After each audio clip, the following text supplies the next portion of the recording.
बाड़ू सूर के रचैया सरस्वती मैया नजर फेरी एक बार सुनी हमारो पुकार।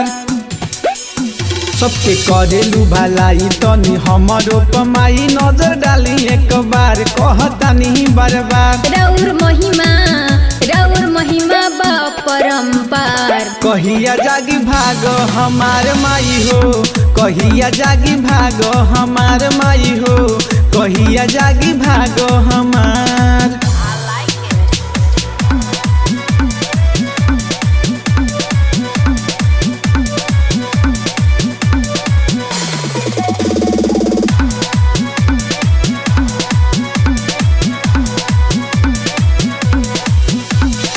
सातो तसुर के रचैया रचैया रचैया रामायण तू ही लिखवैया लिखवैया लिखवैया।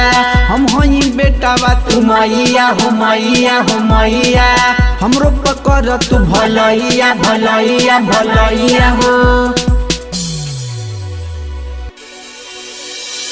सातो तसुर के रचैया रचैया रामायण तू ही लिखवैया लिखवैया। हम हई बेटावा तू मैया हो मैया, हमरो पकड़ तू भलैया भलैया। वस ले लो तू सुर में हमार। कहिया जागी भागो हमारे माई हो, कहिया जागी भागो हमारे माई हो, कहिया जागी भागो हमार।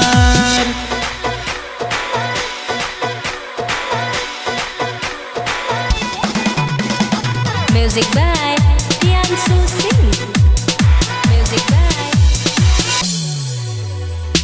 करेलू हम सके सवरिया सवरिया सवरिया हो, आई हमारे कब बरिया हो बरिया हो बरिया।